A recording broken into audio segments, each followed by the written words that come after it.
Welcome to the Geekcentric podcast, and welcome to our spoiler-filled discussion for Marvel Studios' The Marvels. Confusion is but the first step on the journey to knowledge.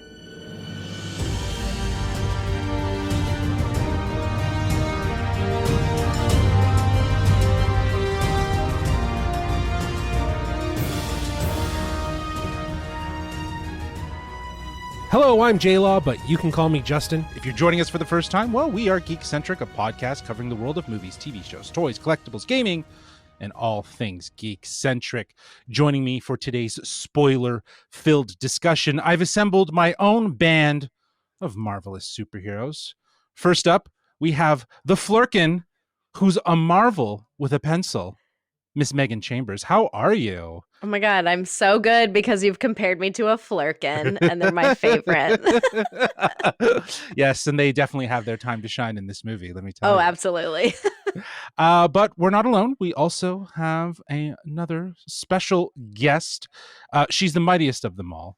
She drops knowledge on Marvel like it's Thor's hammer. You know her, Alyssa Balistreri. How are you? I am great. I'm going to put that on my resume. I think. Yeah. I drop it like the hammer, baby. Hire me. What do they say? Is it higher, further, faster, baby? Yeah, let me tell you. Like that is 100%.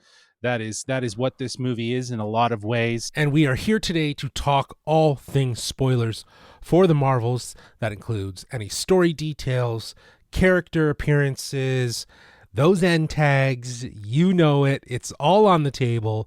It's been a hot minute since we've done one of these. And if you've been following the podcast, then, you know, we have been very busy, hence the delay for getting this episode out. But if you'd like to know what we've been up to, well, you can check our podcast feeds because right now we have a ton of episodes, including 2 special Behind the Geek episodes for Disney's Wish, one with Alan Tudyk and one with director Fawn Veerasathorn and producer Peter Delvecco. We also have our spoiler-free reviews for Disney's Wish, the Netflix series Scott Pilgrim Takes Off, Monarch, The Legacy of Monsters, Next Goal Wins, and so much more. We have tons of interviews available both on podcast feeds and on our YouTube channel at youtube.com/geekcentric for you to enjoy. We've been busy, so I'm very, very happy that we have found time to have this discussion. Full spoilers. We're getting into it. Now, neither of you were on our spoiler-free. Before we get into sort of talking about the Marvels, I would love to get each of your high level opinions of what you thought of this movie after watching it. Meg, why don't we start off with you? Yeah, for sure. I've now seen it twice. And I don't know if everybody knows this, but if you've noticed, I haven't been on a Marvels podcast in quite some time. And that is very much due to what I've been calling Marvel burnout. It's a lot of content, a lot of storylines to put together, and I just sort of clocked out when they destroyed my favorite character storylines. So speaking of Scarlet Witch, by the way, so I'm excited to come back to Marvel. This movie got me excited to come back to Marvel. So, and that's post seeing it. So I went, okay, I'll watch this movie, see how it goes, and was absolutely blown away. It was so much fun.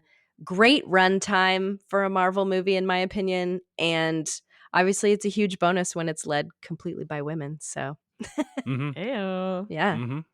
I hear that. Alyssa, how about yourself? I like Megan. We did see it together the first time. Had so much fun. I am the opposite of what Meg's just said. So I never really had Marvel burnout. I am a huge fan, love the comics, love the shows and the movies, and watching everything one after another. I went into this movie being like, you know what? I just want to have a good time. Like, some of my favorite characters are in this movie. Let's see where this goes. And it did exactly what I wanted. It was a lot of fun. It was kind of like a event to have them all team up together, which is so exciting to see all of them work together. It kind of reminded me of like before the whole MCU, everything connecting together and just watching a superhero movie to have a good time.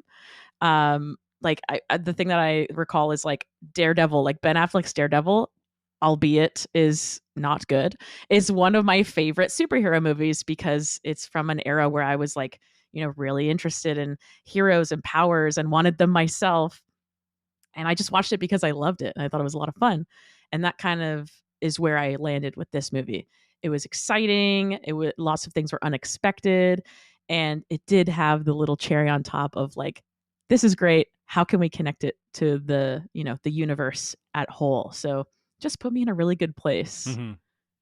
Yeah, Mm-hmm. I think this movie coming out a couple days after a very lengthy behind the scenes article published by Variety, kind of outlined a little bit of the sort of the issues, if you will, as they see it by that's going on at Marvel Studios, and things falling apart and plans and all sorts of stuff. And even Kevin Feige said it.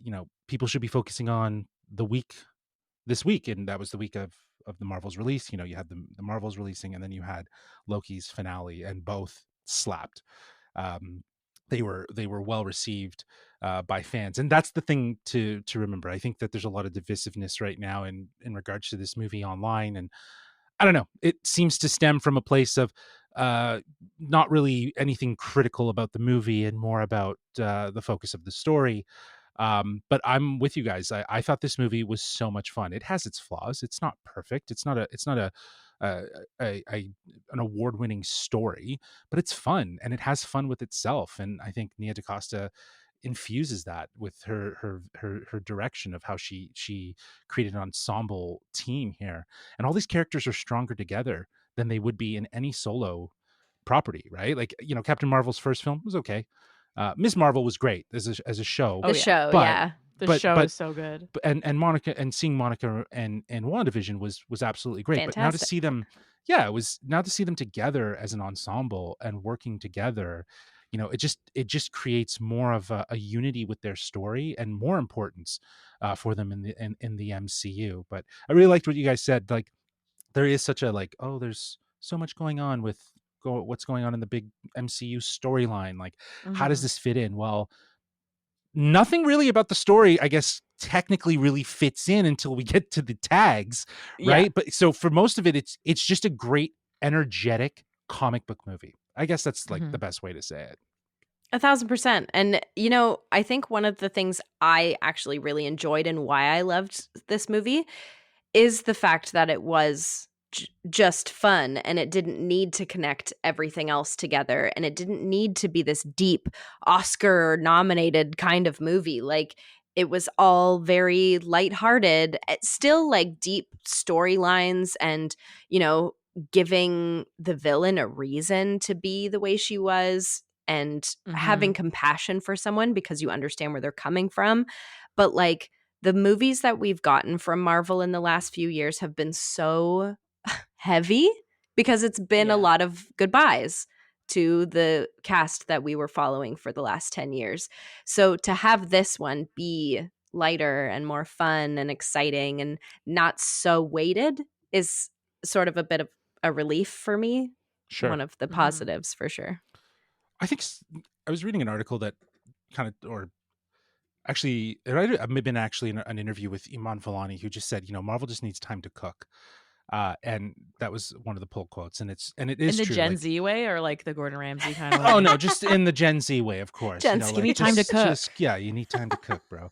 Okay. But I think that's very much the mentality of what's been going on since post Endgame, is that Mhm. a lot of these movies and series are very much experimentations. There is a bigger story that they want to tell about, obviously, the multiverse and secret wars, and each story kind Mhm. of like implies that or is involved in it in a direct and indirect way. But we're already seeing sort of a refinement of what's coming.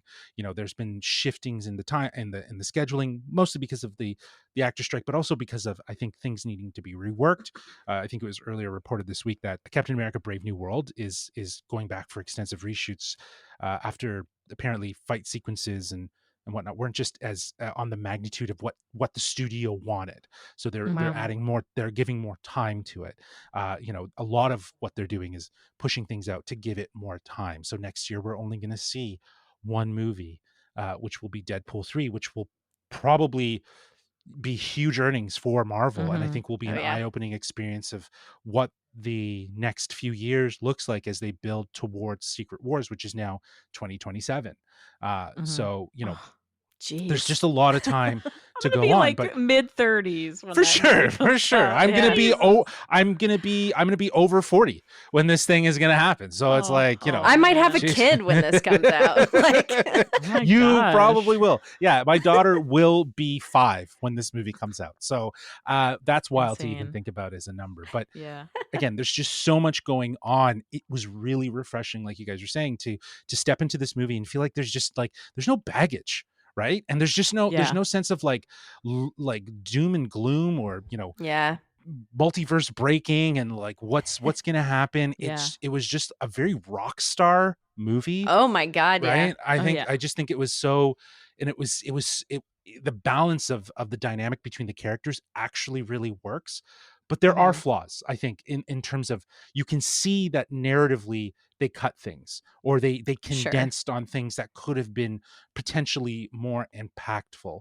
But did you guys notice any of that? Was there anything that for yourself that just might have been like you would have liked to see them go a little further with? I think like just in general having them kind of take a step back and reference like more of the source material was wonderful. Like in general, comics are, telling a story for however many issues, but there are one-off shoots where you can, have a story and that just lives in its own bubble. And I thought it was really refreshing and really entertaining to kind of see that today. Yeah, so that's what you Not feel like today. this movie. In the movie. Yeah, you feel like this movie's like that. That's such a great Yeah. call out. It does feel Yeah. like its own independent siloed story that is obviously still connected to the bigger universe, but the story itself is so central on just that moment and what they're Absolutely. dealing with, right? And I think we've kind of fallen into this thought process where like every single entrance and or entry in the Marvel Cinematic Universe has to push the story along this little bit each time. But the way that this story landed us, Mhm. just getting like, team building, learning more about their personality and how their powers work together, and then getting something at the end is honestly fine with me because it Mhm. gets me really excited for what's to come. Yeah. I wish that they would have delved a little bit further into like the Monica Yeah. Carol dynamic because it's It was just so just there. complicated. It was just on Yeah, the surface. Like there's just so much emotional baggage to unpack that I feel like they absolutely. could have given us at least a little bit more there, right? Like there's that Mhm. scene when they land on the planet after they escape the singing planet, and they Yeah. just Mhm. land there, and it feels like that conversation was almost spliced together with green screen close-ups and reactions rather than actually seeing them Yeah. coalesce and become a team. It was like they were sort of quickly unpackaging their emotional baggage so that they could then move into the final act and resolve Mhm. and beat Darben. It just felt sort of shoehorned in, and I Yeah. that's where I feel like they could have given a little bit more time, because you also have this interesting dynamic where, and I think Nate said it best, where Monica is Captain Marvel's first fan, Mhm.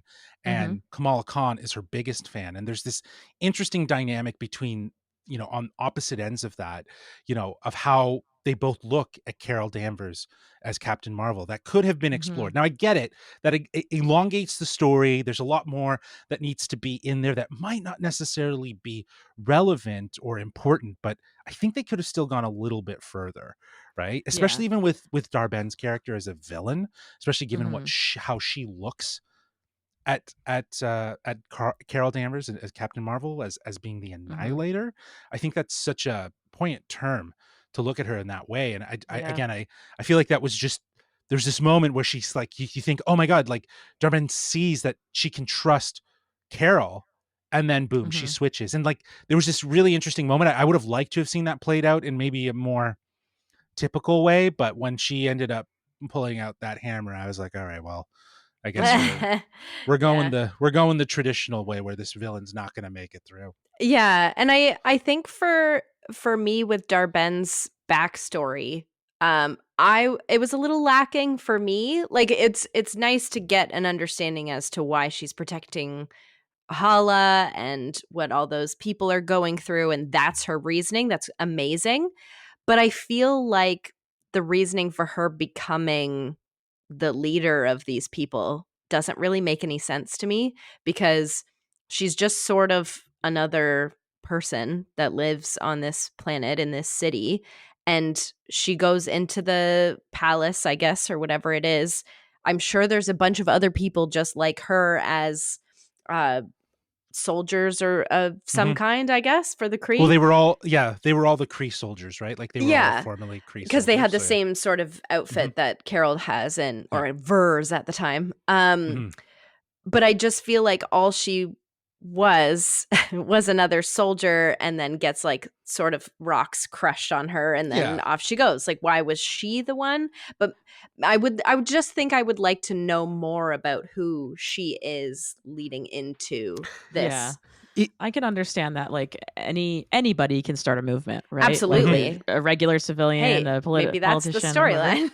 But I I agree with you. They should have delved a little bit further into that to see like how did people rally behind her and why is it so detrimental? And to touch on what Justin had just said, like Monica was her first fan and Kamala's her biggest fan, and then Darben is like someone who sees her with just this horrible angst and feels horrified around her, to call her the Annihilator.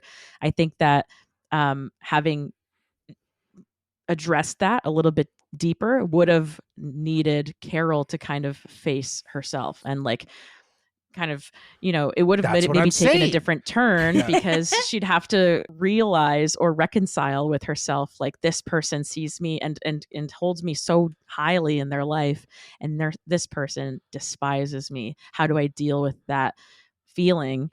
And what do I do to resolve that? And they gently tap into that in that scene that I described where they land, and she's just like, "Is this why you didn't want to come back, because of all of this? Because you felt like you destroyed planets and you were seen as this person that everyone else thought you were, but I knew." Monica's saying basically, "I knew you weren't. You were my family." Right? It was such a sincere moment that just felt like it was so underplayed. That needed to have more emotional weight, especially given the ending of where Monica sacrifices herself to do that. Nate and I had talked about this and offline, and I definitely wanted to bring it here, that the fight sequence leading up to that whole event was fantastic. Some of the best Marvel choreography that I've ever seen. But when we start to get Darben's gone, and then it's like, okay, well, shit, we got to fix this situation. There was just such a quick dash to get to the end here that, again, it just didn't feel like it was earned. Do you know what I mean? So if they had given more emotional weight to the relationship, then we would have felt something a little bit more when Monica sacrifices herself and Carol loses her, right? I think there would have been that. Like, they just repaired this relationship. See, I don't know. Like, I feel like their relationship is still rocky. Like, I don't think that they fully resolved everything. It's just kind of they've talked about it. They've gone through the first stage of dealing with it. Yeah, and maybe one of the problems is that we didn't get to see that played out on screen, but the amount of time that they maybe spent together, honing their switching powers, and when they were skipping and, throwing stuff. I loved that. That is one of my favorite scenes of the whole movie. Alyssa, I think you and I talked about it, but it's so fun to see what it was like to be a young girl and how to interact with your friends. Like, so many kids, I sound like a grandma, so many kids these days aren't going to grow up with skipping. They're not going to grow up with juggling or slumber parties, or it was fun to see that played out on screen with superheroes. And there's even one little tiny moment that's maybe one of my favorite Captain Marvel specific moments. Her and Monica are switching, and Kamala is sitting on the couch, and Carol jumps right before they switch so that Monica falls. and Monica looks over at Kamala and is like, "What the heck?" And Kamala's like, "She gave me a weird look." It's just so fun to see girls having fun together, and I think that was a huge strong point of this movie. Yeah. For And sure. like you see a lot of montages of like, guys like I can think of, I mean, is it Hercules or maybe it's Daredevil? I'm in Daredevil brain today. Where he's like pulling a train to like Hercules, maybe? gain strength. That's Hercules. Yeah, yeah. No, Somebody's doing that. like you could even compare it to Rocky, like the montage. Yes. Yeah. Training sequence. Very masculine Mhm. things, but like when we were watching it, we were like, this is something that all girls our age did. We played double dutch and we skipped and we were all Kamala at one point where it's Going like now I'm not okay, ready now. yet. Yeah, and she feels that way because she never had that experience from kind of what we see. She's so young, and showing femininity in that way and was just so interesting to see. Like I was just so happy to see something that like I would have experienced in a superhero montage. Sure. So it's really cute. And you know what? In those montages, going back to what we were talking about before, maybe that's where those relationships developed and changed. But then also, I guess on the comparison to that, I'm pretty sure this whole movie takes place over the span of only a few days. So yeah. It's only the span of it. We don't really know what the time is, but yeah, I think it is safe to say it is a few days. I enjoyed that montage sequence. I think it's again it's a really great, like there's a 3-part structure to them figuring out their powers. It's the first part where they don't know how it's working and it's just happening. Then they go into the montage of where they're figuring it out and they're working together, and you see that coalition of a team coming together. They're figuring out what their strengths are and stuff like that. And you're right, it is really great to see girls just being girls, and they're superheroes too, right? So it's a lot of this idea of representing relationships as in a more authentic way. They could have all just been doing the masculine thing and punching stuff and breaking things and using their stuff, and that would have been really weird to see, or maybe it wouldn't. I don't know. Like it really does depend. But here, what you do have is this sort of motif of a slumber party hangout. You're crashing with your friends, you're eating junk food, and you're sorting your shit out, and like there is that sort of that representation of them bonding in that. And I think that is more representative of them becoming in control of their powers, because this whole like that in itself, the entanglement piece is such a beautiful metaphor for working together rather than working alone. I think that is what that, to me at least, feels so reminiscent of such a cohesive message that, again, I can probably see that in a lot of movies, because it is such a great message to have, is where you're stronger together than you are on your own.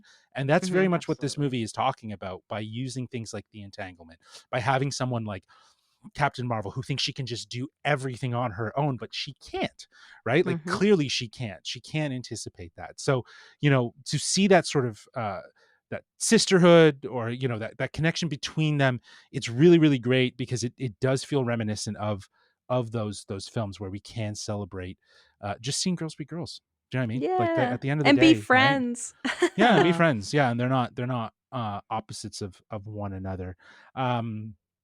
But you brought up favorite moments, and I love that you did, because I was going to ask you guys, did you have a favorite moment from this movie?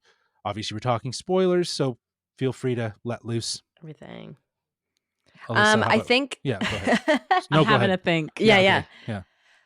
I think for me, aside from that, like honing their entanglement powers, I really, really love the beginning sequence of fighting and entanglement when they don't realize what they're doing. That was so epic. I was on the edge of my seat, and like watching those 3 characters in each different situation was so much fun. And I have to say, my like whole highlight of the entire movie is Iman Vellani. She is incredible. She's so funny, so relatable, but also like such an emotional character in so many different ways. And as a Gen Zer, or as one of the young ones, she's got a lot to live up to.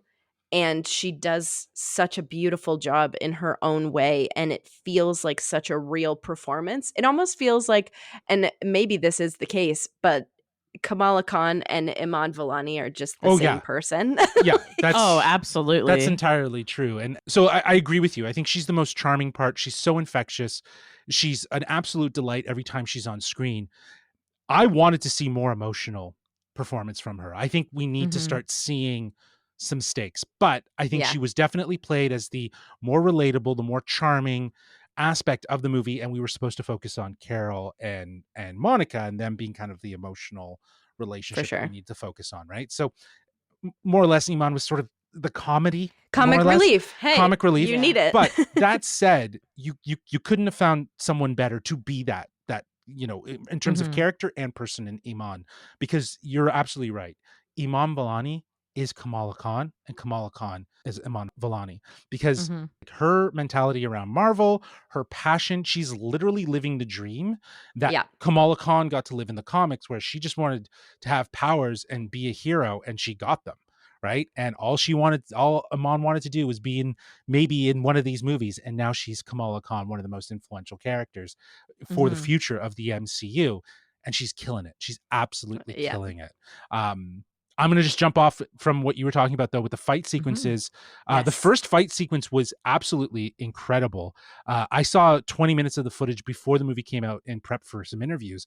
And those were the scenes that I saw. And I was thrilled. I was like, this choreography, this entanglement, That's awesome. Looks like so much fun.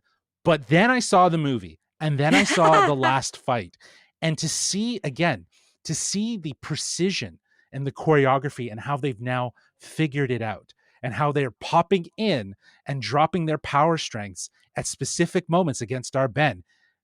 Incredible choreography, incredible balance of how, like, Iman shoots, and then dodges, and then suddenly it's Monica, right? And then suddenly Captain Marvel flies in and catches the hammer. It was great choreography all around. That last fight leading up to the end was perfection. The thing that I enjoyed the most from this movie was the music. I just loved how the music kind of elevated all of the scenes, especially the scene that you just talked about, Megan, that Missy Elliott song. Yes. I immediately went to it. I was like, I've heard this before. Where did I hear this before? It's that song that's like, it's the kind of bit that go rat-tat-tat. I listened to it all the way home. I listened to it all the next day. Missy Elliott just improves every movie. But speaking of music, the best use of music, in my personal opinion, was Memory from Cats with the Flurkin, where they're like all running away and really horrified that they're going to be, eaten by the Flurkin and go to the pocket dimension. I thought that was hysterical. The Flurkitons made the entire film just that much better. Well, let's talk about the two funny moments from it that I think are maybe some things that are a little like pain points for a lot of people. Maybe even just one. These things. Right. So let's talk about the singing planet that we find ourselves on, which was an absolute delight. It felt like something ripped from James Gunn's already interpretation of the galaxy. And to find out after that Nia sought a guidance from James in regards to doing this movie, and I think it shows essentially in that singing planet. I thought it was really obscure. I kind of was like, this is an odd choice. But then as we went through and as you see how outside of this whole situation our three characters are, where they're just like, what the hell's going on? You suddenly have someone to relate to.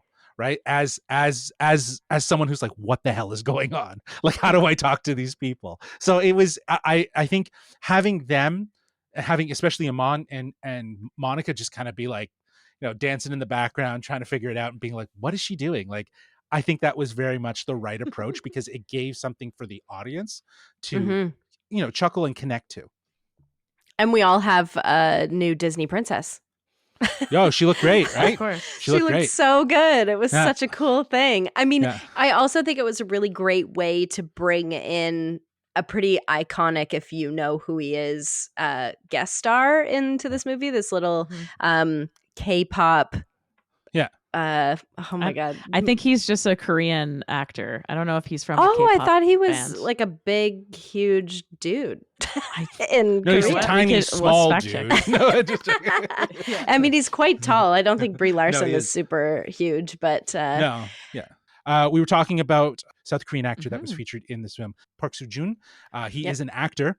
What I love about Marvel is that they're international, so they tend to cast internationally, so people in other markets can see the actors that they recognize in these big movies, and it's so great, you know. And I just love that when he opens his mouth, he sings with such grace, and then suddenly, like, it's like, oh, we need to talk, and then it's like, oh, he's bilingual. okay. Like, He's I just bilingual. I loved that it. was so funny. I thought it was so funny, and it was just it sped up the whole process, and it was a bit of a gag for the larger audience, which I really appreciated. I loved it. Yeah. I thought it was really fun. I am a fan of musical theater. I, as a queer woman, get a lot of vibes that Carol Danvers is going to be canonically gay in the MCU. So when they said it was like a business agreement that her and Prince Jan were like married because it's a matriarchal society. Yeah, I was like, it's obviously for both benefits, because she would be, you know, seen as this like matriarch of the society, and he gets to continue to be prince or king or whatever he is. But yeah, it's just her, you know, in that moment, and also the Valkyrie moment. I forgot about that.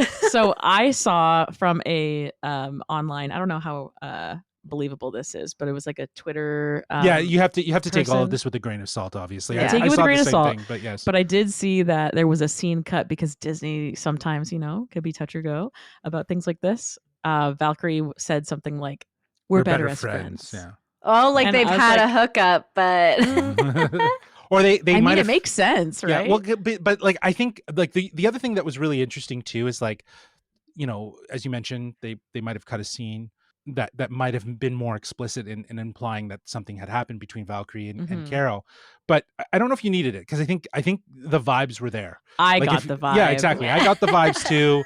And it's like, especially given the fact that everyone was already talking about like that potentially being a thing and whatnot. I think that would be something. But to your point, how does Disney kind of negotiate that? There's some great things that Disney does where they're consciously aware of the stories that they're telling and actively trying to infuse representation, culture, right? You know, even from a sense of disabilities and stuff like that. You'll see it in aspects in Wish. But, you know, when it comes to something like this, it's like they're not perfect, and they still have, that's their next hurdle that they need to get over. Absolutely. And find a way to be more, to have a place in that conversation.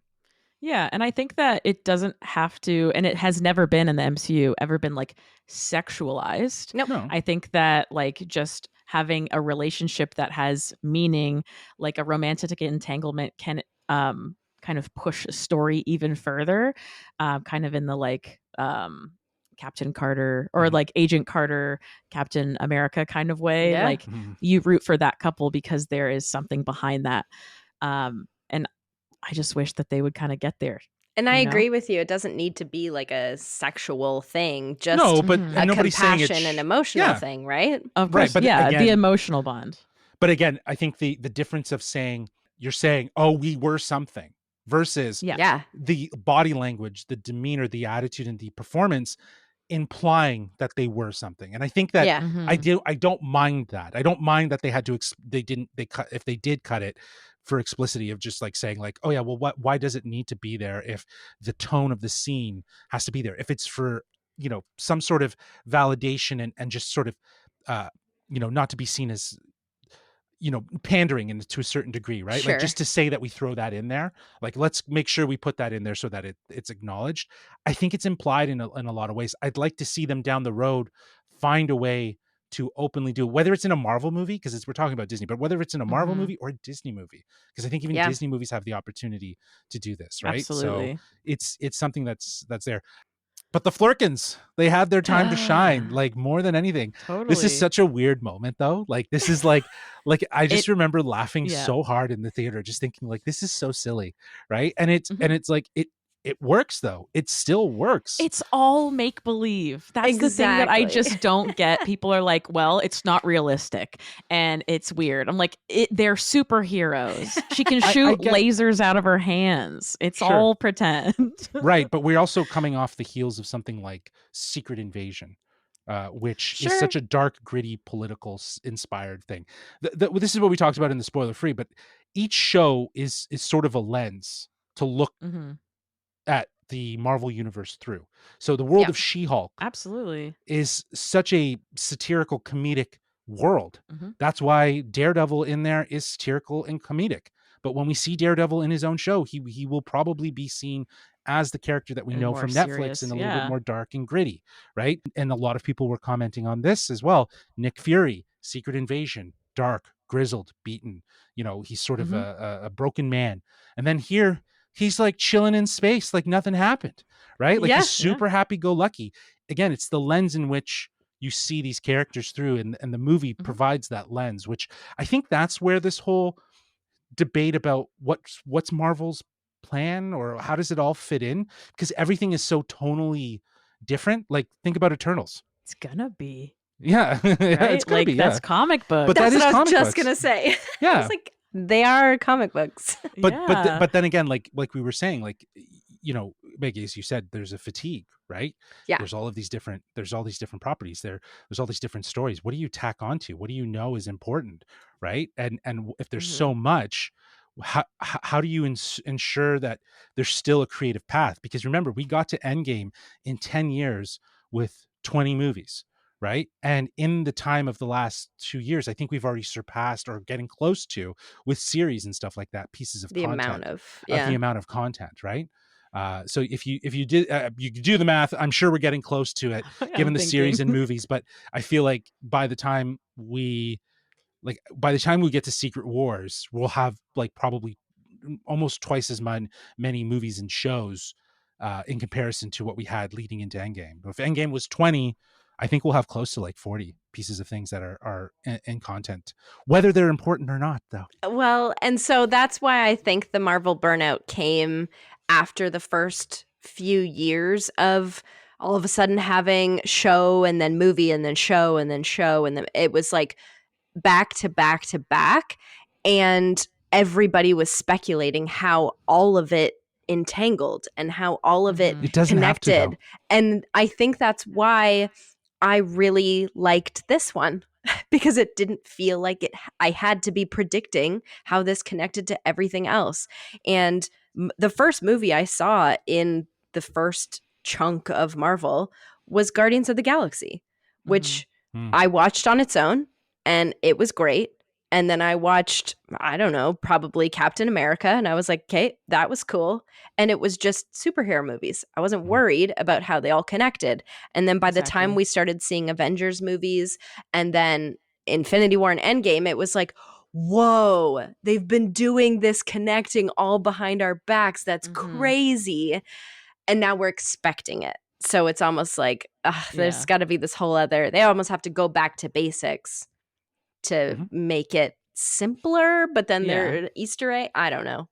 I don't know. I can understand that, like, also now that they're doing the multiverse saga, they're also pulling in things that didn't really originally have anything to do with the MCU. So you go back and watch the first 3 Spider-Man movies, and then the second 2 Spider-Man movies, the Venom movies, and all those tie-ins. So and now that doesn't stop. It doesn't stop now. So X-Men.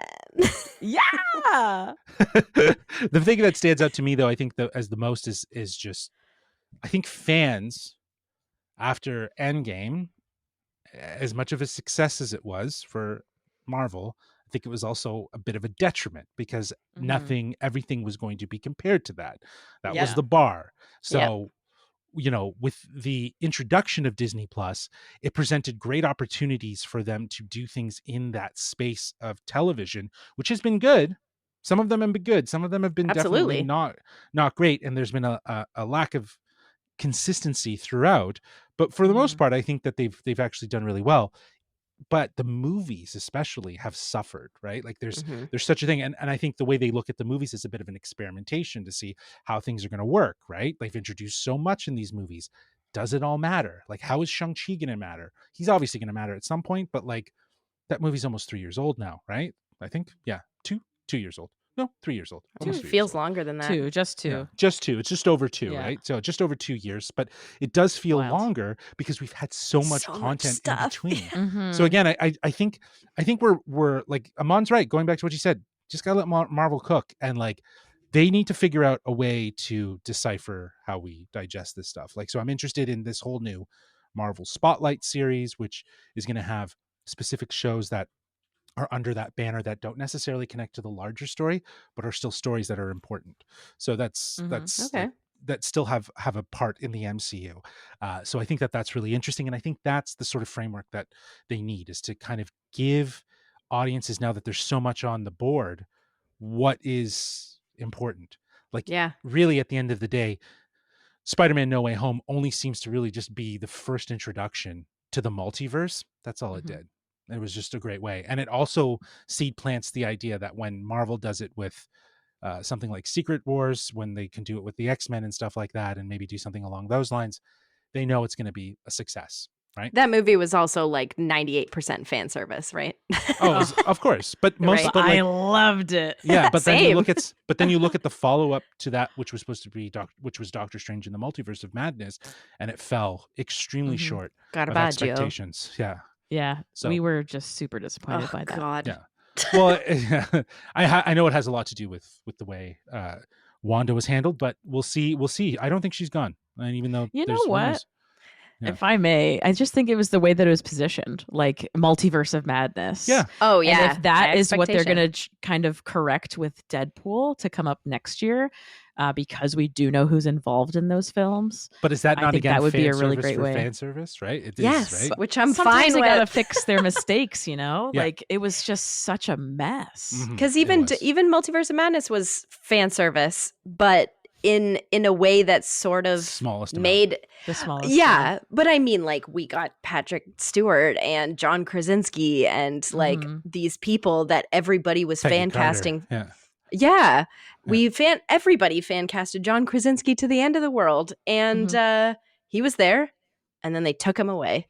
So But it was like, you know, that was kind of the beauty of it. Like, they gave it to you and Sure, they took it yeah. away. But at the same time, because they did that, it hinders on this idea that like where Toby and Andrew and Tom in Spider-Man, their story, it mattered to the movie. yeah. Whereas Mhm. when we see the appearance of John Krasinski as Reed Richards and Patrick Stewart as Xavier, 90s cartoon yellow chair. Xavier Yeah, in the yellow chair. chair, you know, and then they just get taken away. Like, there's a beauty to Yeah. that, but there's also a frustration of like, you just gave Absolutely. me something and now you're Yeah. pulling it away. You gave me Black Bolt, you gave me, you know, Maria Rambeau as Captain Marvel. Like, there was a lot of great things there. But again, who knows? We may come back to that world. Well, We don't know. Let's get talking about these end credit scenes, because you spent Yeah. 45 minutes talking about everything else. So let's get into it. I'm going to just read a little description here. In the final scenes before the credits roll, Kate Bishop, the Archer apprentice played by Haley Steinfeld in Disney Plus's Hawkeye, comes home to her New York apartment with a slice of pizza for her canine pal, Pizza Dog, and Kamala comes out of the shadows. In a very lighthearted twist to the Nick Fury scene at the end of Iron Man, and says, "You've just become part of a much larger universe," which at the moment is just me mostly. I do have feelers out, though. Did you know Ant-Man has a daughter? Kate then asks, "What do you want?" And Kamala answers, "I'm putting a team together, and I want you on it. Please?" Kate smiles, hinting the soft confirmation, if you will, that a Young Avengers is around the corner.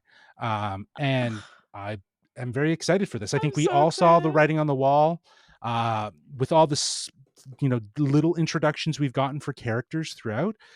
Even given the fact that we're going to be getting a Thunderbolts movie at some point in 2025, we saw that as well. But it's Yep. really nice to have this confirmation. What do you guys think of this scene? Oh, I screamed.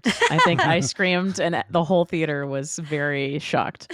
I am ecstatic. I think that the idea of these young heroes coming together is like the second coming of the Avengers. I do think that Kamala is assembling the champions rather than the Young Avengers. Kamala assembles the champions in the comics as well. Mhm. And in a different reason, like there's different reasoning behind it, because she essentially is part of the Avengers and is kind of treated like a child. So they're like, you know, clean up your mess, or you did this thing wrong, or you're not allowed to do this, like I'll do it instead. And there's a lot of focus on her being so young, which I think was also reflected in this film, where, you know, they told her like, go wait in the spaceship, or you know what, they kind of just portrayed her as inexperienced, which she is. she creates the champions to kind of allow them to be the driver of their own heroic experience. So collecting, Kate Bishop and I forget what Cassie Lang. Yeah. In the champions also, there is an alternate reality Cyclops that joins the champions because he's like lost in the multiverse. So I think that could be a really cool, interesting way place to go where there's somebody who's might be from a different reality who's lost and they need to kind of help them get home. But this excites me beyond belief. I love Haley Steinfeld. I am obsessed with Kate Bishop. And I hope that they assemble the originals, which would be like Hulkling, Nova, which we're getting like some kind of Nova Corps in What If, Miles Morales, and Ironheart. So could be really cool. They're all out there. They're all out there. It's interesting right now, at least in the Marvel Cinematic Universe. There's a couple that we've seen that I think are likely candidates. Obviously, the first three, Ms. Marvel, Kate Bishop, and Cassie Lang, obviously being in there. We've met there. Potentially Wiccan and Speed, Wiccan and Speed as being, they could be more grown up and they could probably be a part of it.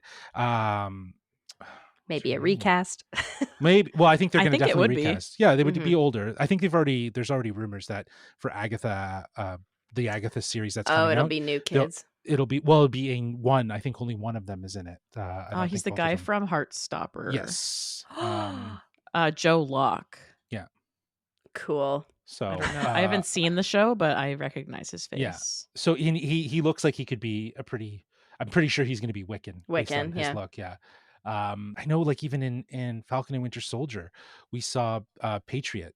Isaiah Bradley's grandson that would inevitably be a part of it. So there's been all of these indications that Young Avengers is on the horizon, and I feel like even the way they've structured this scene where she's kind of doing her own Nick Fury Avengers talk is sort of a real kind of like wink nudge that this is the introduction to the Young Avengers, because I think they're going to have that, and I think that if they can find a way, this is all of course if they stay the direction of doing the Kang storyline, but if they can get Iron Lad in here and their part, the Young Avengers with Iron Lad are important to defeating Kang in either a Kang Dynasty movie, which I think would be pretty epic if they were the featured Avengers in Kang Dynasty. That was always my running guess, that they would be the Avengers featured there, and that Avengers Kang Dynasty was kind of like a name holder, but it might eventually reveal that it's Young Avengers Kang Dynasty. Because that would be a really interesting story to see. But like Hulkling wouldn't, like people are saying Scar would be the Hulkling of this. I saw that online. I'm like, I would almost rather a Hulkling character than Scar, because we just got this, end of a like tag with like what? Like Hulk has his son. Can we spend a little more time and there? That haircut. I don't think I can see that haircut on the screen again. But it's isn't you remember Iron Man 3? Remember Harley from Iron Man 3? Yes. The little kid? Isn't he like in the comics Iron Lad? Or is that Nathaniel Richards? Yeah, it's Nathaniel Richards. That's a Nathaniel Richards. Okay, never mind. Yeah, but you never know with the MCU. They fiddle with things, right, to make it. But Ironheart is another one. We're going to get an Ironheart series. She could be a part of this Young Avengers, right? I think there's something to be said about having Isaiah Bradley's grandson in it. I think that might be a story that we could see open up in Captain America: Brave New World, and see how his grandson gets powers, so the super soldier serum in his blood, so that he can actually become one of the Young Avengers. I honestly think that this is probably one of the better tags that they've done in a really long time. Yeah. But you know what? I'll reserve my thoughts on both of these tags after I get through the next one. Meg, did you have any insights on this? What do you think? I think because I'm not super knowledgeable on comics, I don't really know the characters to assume aside from who we've gotten in movies. But like, if we were to do a Young Avengers thing, I think they've introduced enough kids that will be in their teen years by the time they're announcing this group. So, they even at the end of Black Panther, they showed that T'Challa's got a baby boy. So who knows what happens with him? That would be sick. And like, what would you guys rather see, a movie or a show? I think a show would be really fun. Absolutely. Especially if you make it like a kids thing, or not kids, but I mean like a Young Avengers thing, like how they made the Marvels so interesting. Those first couple episodes with all of the like graphics and animations and stuff. It was so fun because it crosses over the cinema and the comic book thing. So it's not an animated project, but to see that. But see, that's specific to Miss Marvel. And I loved that when we're introduced to like Miss Marvel's story in this movie, we cut to that aesthetic as a reminder of like, this is her personality. That's very much her personality on visual display. So it would be cool to see her telling the story of how she got this team together in that art animated, that would be like so sketchy cute. art style. That'd be so cool. What about for yourself? You think, Alyssa, a series?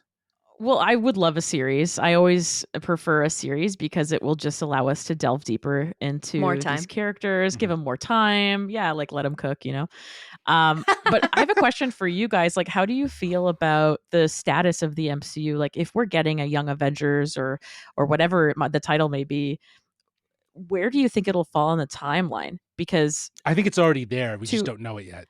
You think they're just going to be like, surprise, it comes out like 2 years from now? I think it is. I think there's a potential that it's either they'll be involved in one of those Avengers movies. And if not, like, it makes the most sense for one of them to at least be, like, I'm not saying it's a guarantee, but in my mind, it makes sense that you would do Young Avengers, the Kang Dynasty.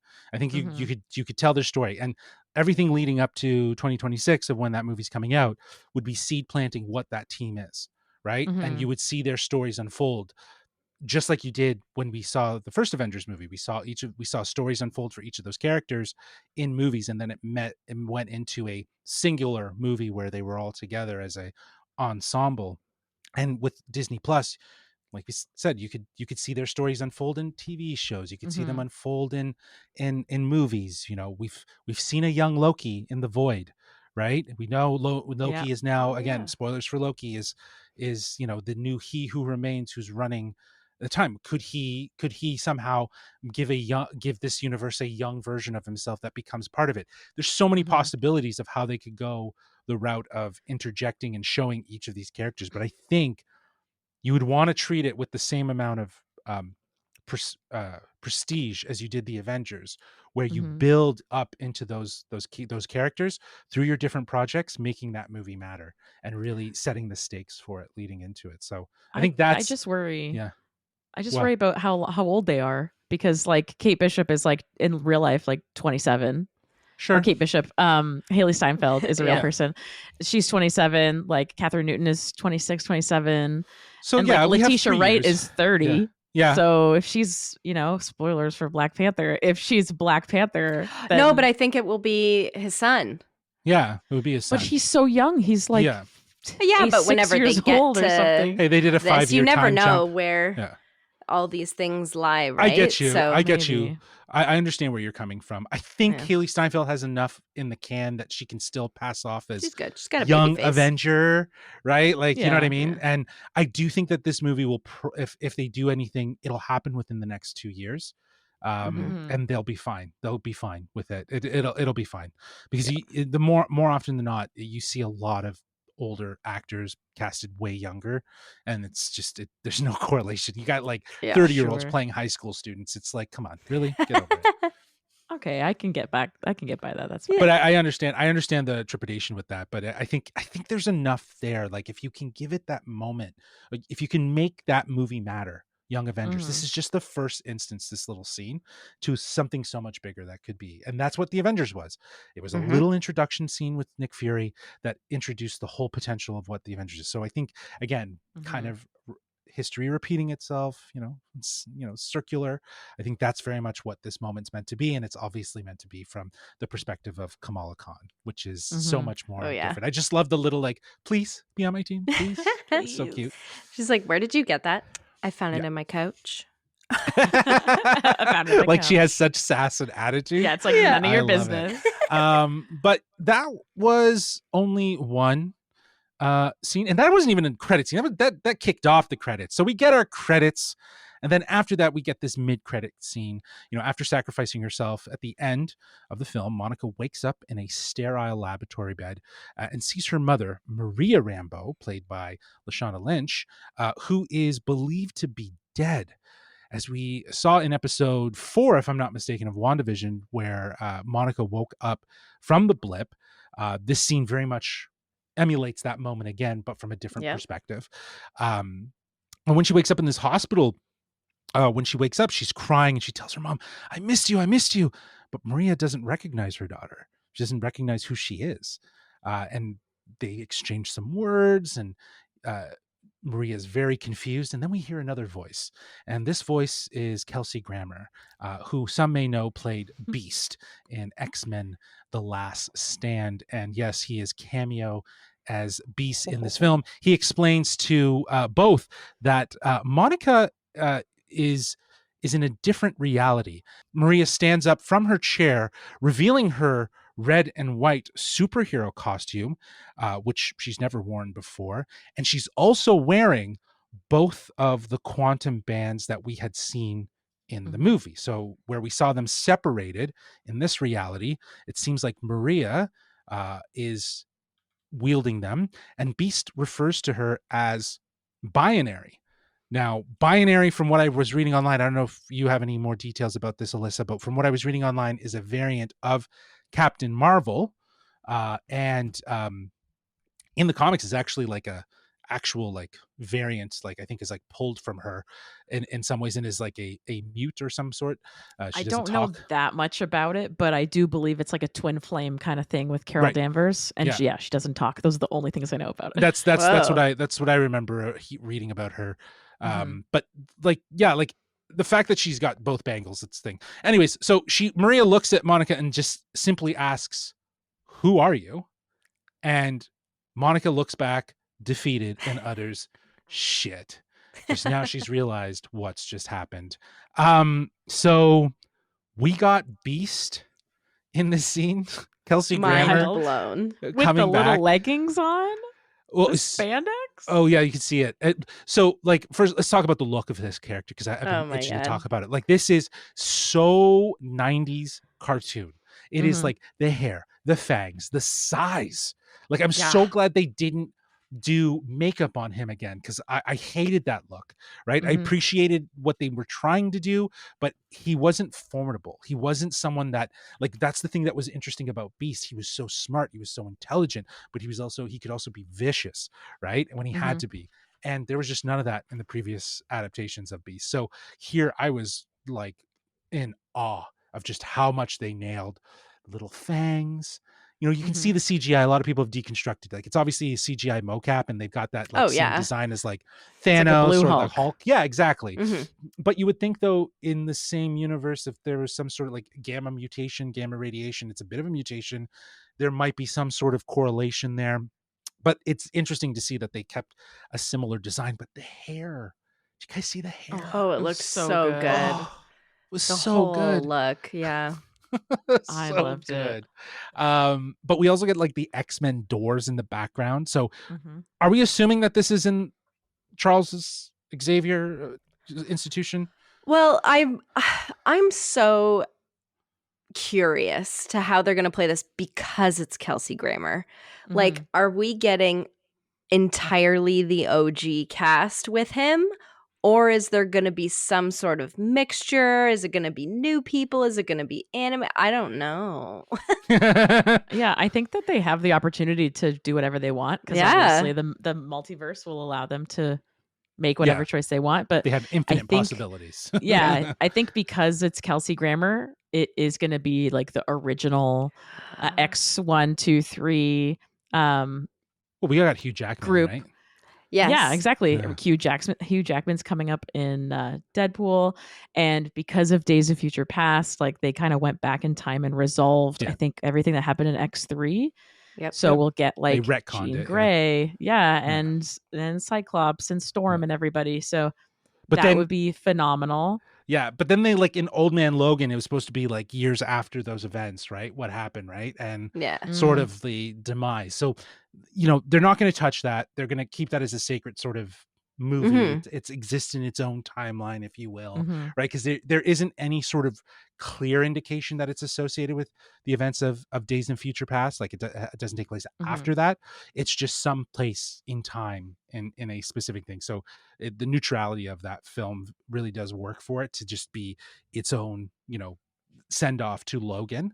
So you're absolutely right. I think that it's crucial for them to, in a lot of ways, what they did with what they pushed for, I guess, with Spider-Man No Way Home is bring back those OG characters and give them a bit of a send-off, right? Like say goodbye to that version of those characters. And I know we say goodbye because how are they going to incorporate mutants into the new storyline? I think there's an interesting way to do it that would sort of have merging of multiverses, creating new versions, but I don't know if that's the route they're going to go with the Secret Wars thing. Well, and that's the thing too with it being Kelsey Grammer, and we got Charles in Multiverse of Madness. It could still be Sir Patrick Stewart with him because that was a Maria Rambeau as Captain Marvel. So, this is a totally different universe. Reality. Yeah. Yeah.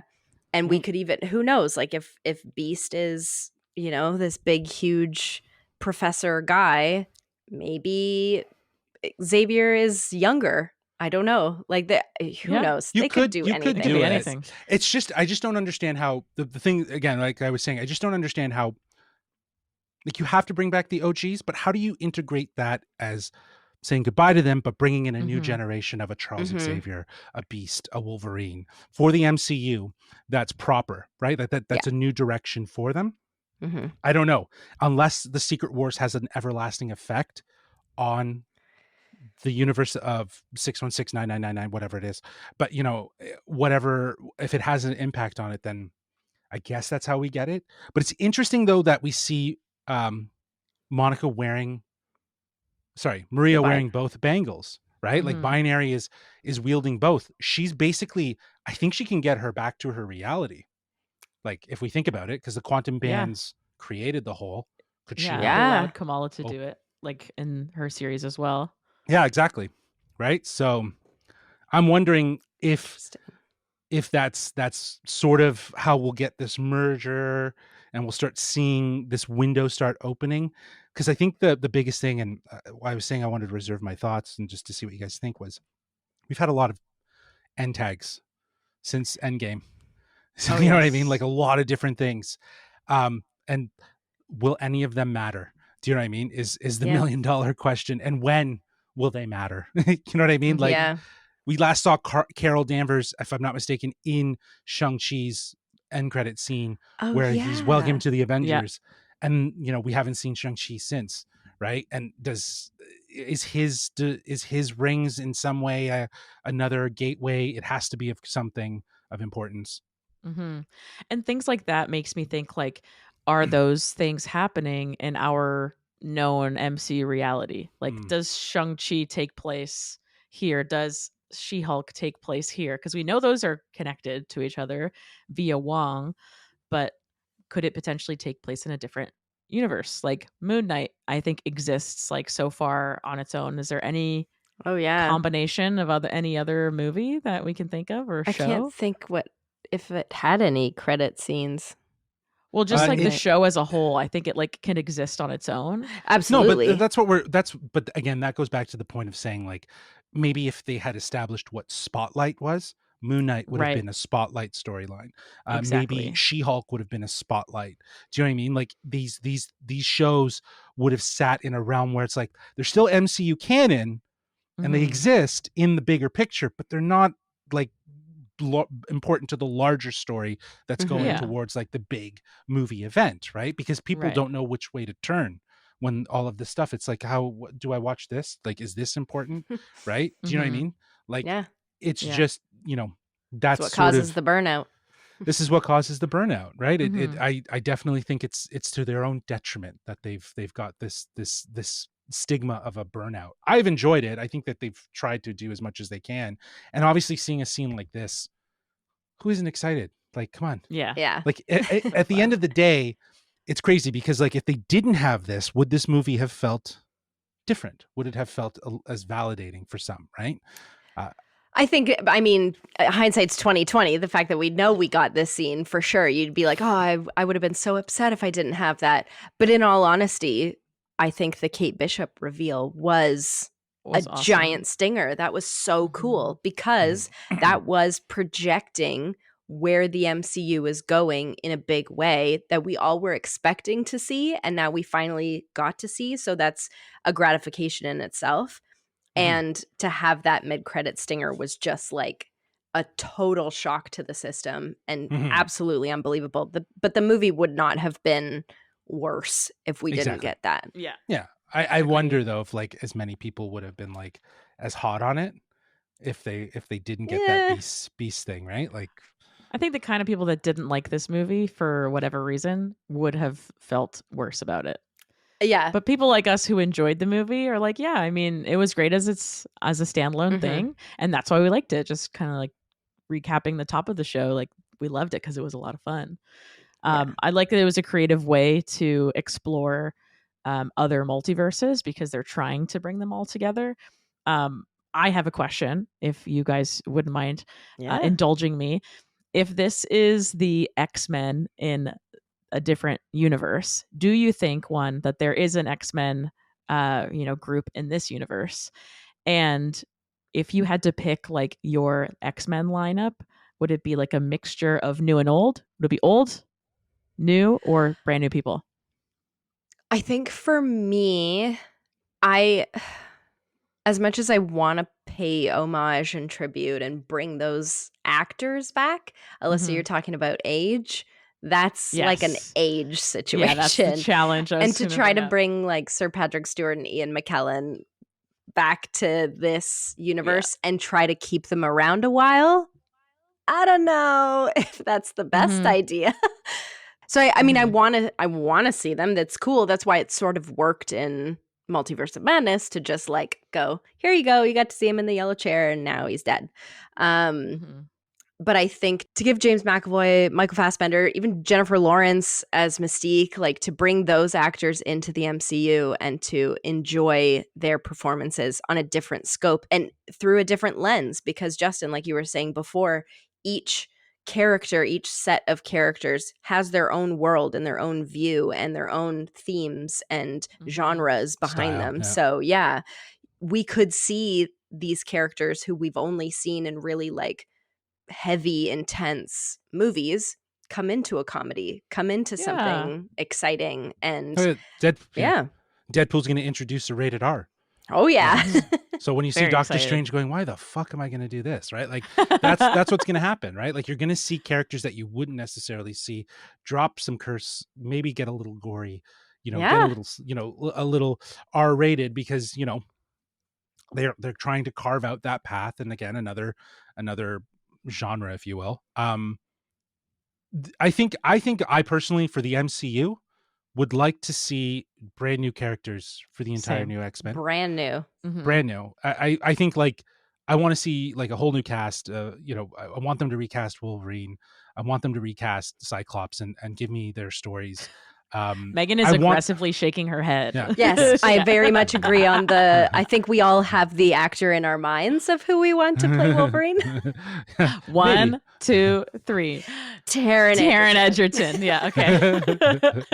I feel like, again, there's so much, there's already been so much conversation about what that new cast could look like, even with something like Fantastic Four that hopefully we'll get news about that soon. But the reality of casting new, it just cleans the slate. It makes it more relevant for this one. But I think the way they have to do it is that mutants have never mattered in the MCU. 616, 1999, whatever you want to call it. I'm just going to call it 616. So it's all sure. That's in the MCU, mutants haven't mattered. We've gotten our first mutant introduction with Kamala Khan, and it was more of just as a term, right? Like as a word. And I think that if mutants do exist, it's in this other reality that we've now witnessed at the end of this scene.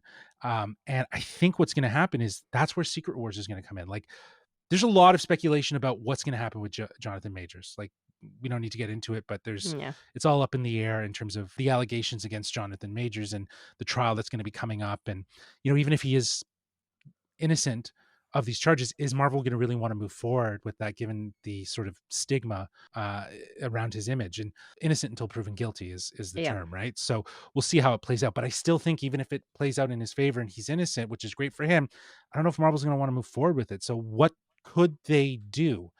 Could they do a multiversal war where it is X-Men versus Avengers? And that's what you really get as your Secret Wars, is this collision of universes. And the sort of idea of the way to save both universes is to merge the universes together. And that's how you get mutants in 616 that aren't the actual ones, but they've transcended into being a part of 616 and their new versions. So now there's this whole other iteration of them that now exist in 616 because of that. I think, that's again, cool. I'm not a writer. I don't know how you would probably do it, but I feel like there's a lot of rumors that could be a better route to go, with the introduction of Fantastic Four and Doctor Doom. How does that play into a Secret War situation as well? Could he replace Kang? I don't know. There's just so much, but I think short answer, really, obviously I gave you a whole lot there. Short answer would be, I would rather a new cast, and I still want to see Hugh Jackman, and I like seeing Sir Patrick as Charles, and I'd love to see Ian come back as Magneto. He was fantastic as Magneto, but to Meg's point, these guys are old. So let's wrap it up for them. Let's chill.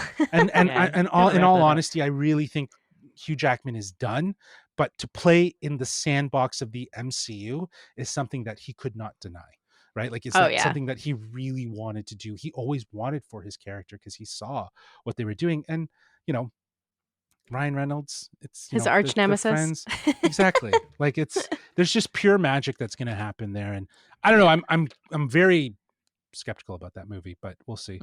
We'll see how it plays out. So, you know what I've found is, if you just have zero expectation going in, your results will be better in the end. Absolutely.